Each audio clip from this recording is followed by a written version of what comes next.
Imagine waking up one morning and feeling that something isn't right. The world outside is strangely quiet. The air feels heavier. You look around, the trees stand still, their branches bare. The grass has turned brown, the flowers crumble like ash. Everywhere the color green has vanished. By noon, the news spreads across the planet.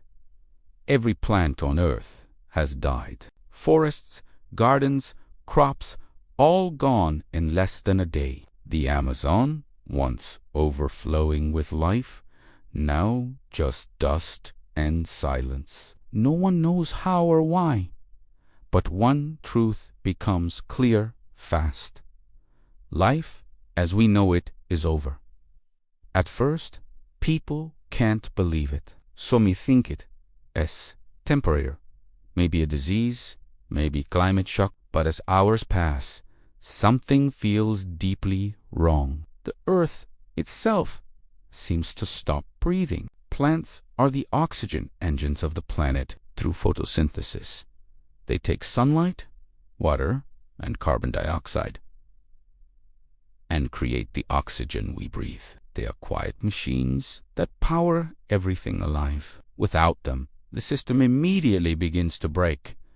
At first, the sky still looks normal. There's still air, still wind, but the balance is gone. Carbon dioxide starts building up faster than ever. It traps heat in the atmosphere like an invisible blanket. The world begins to warm slowly, then rapidly. Within weeks, global temperatures rise by several degrees. Rainfall stops in many regions.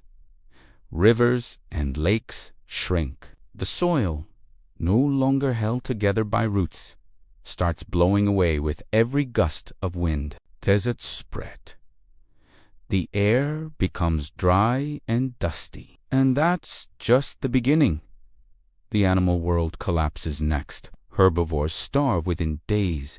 Cows, deer, elephants, rabbits, entire herds collapse where green fields once stretched endlessly. Soon after, the carnivores follow. Without prey to hunt, lions, wolves, foxes, and even domestic animals begin to die. The forests go silent. No birds chirping, no buzzing insects, no life.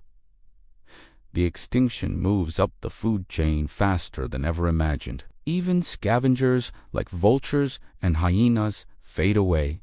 There's simply nothing left to eat. Bees and butterflies vanish first. Without flowers, they have no food source. And as they disappear, cross-pollination, the process that once gave birth to fruits and seeds, ends forever. The entire cycle of growth and renewal stops in one massive, irreversible chain reaction. For humans, the first shock is economic. Farms collapse entirely. Fields of GC wheat, corn, everything humans depend on dry up and disappear. Supermarkets empty within hours. People panic. Governments declare emergencies, but there's nothing to fix.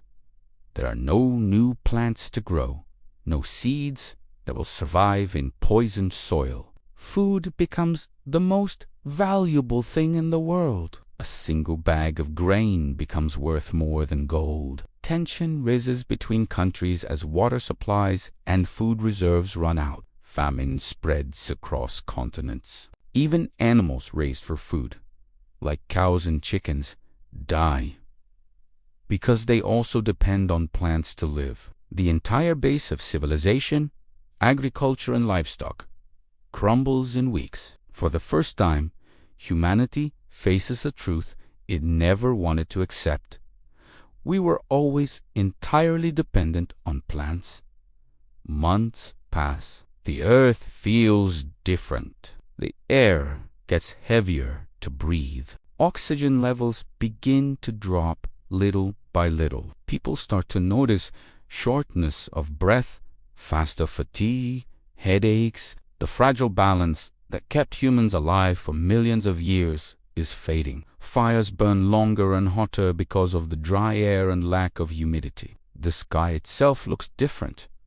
A faint orange tint replaces the old blue. Cities become ovens by day and freezing chambers by night. Without plants to regulate temperature and moisture, the climate grows chaotic. Dust storms swallow entire towns.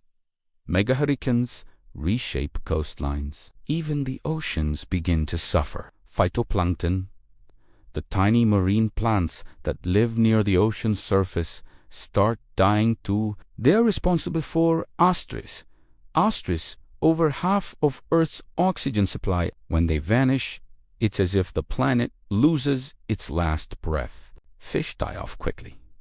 Corals turn ghostly white. Whales starve without krill, which depends on plankton. The ocean, once full of color and motion, becomes a gray mirror of death.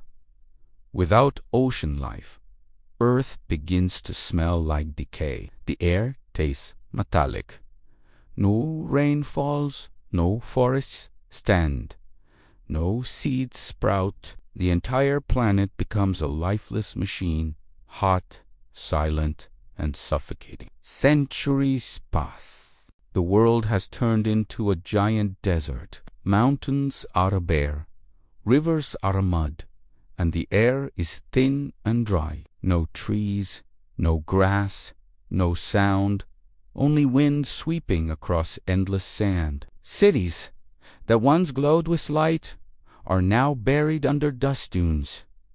Concrete crumbled. The only traces of the old world are rusted buildings and silent machines. Some humans might survive in sealed underground bunkers, breathing artificial oxygen and eating lab-grown algae, but they would never see sunlight again. The atmosphere is too unstable to support open life. For generations, stories about plants would sound like myths, tales of a time when the world was green and the air smelled like rain. Children would grow up never knowing the color green. Humanity would become a ghost species, alive but disconnected from nature forever. Thousands of years later, Earth still orbiting the sun, locked in silence. The planet that once shone blue and green now glows dull and brown. The wind carries dust instead of pollen, and the oceans no longer whisper. And somewhere, buried deep beneath this silent crust, are the fossils of leaves, tiny reminders of the life that once made the world beautiful. Plants never asked for anything. They didn't demand worship or recognition. They simply gave food, air, medicine, shade, beauty. They worked endlessly, turning sunlight into life. When they disappeared, the planet lost its soul. So the next time you see a tree, a flower, or even a small blade of grass, take a deep breath and remember, this is not just a plant, it's the breath of the world. It's the reason you're still alive.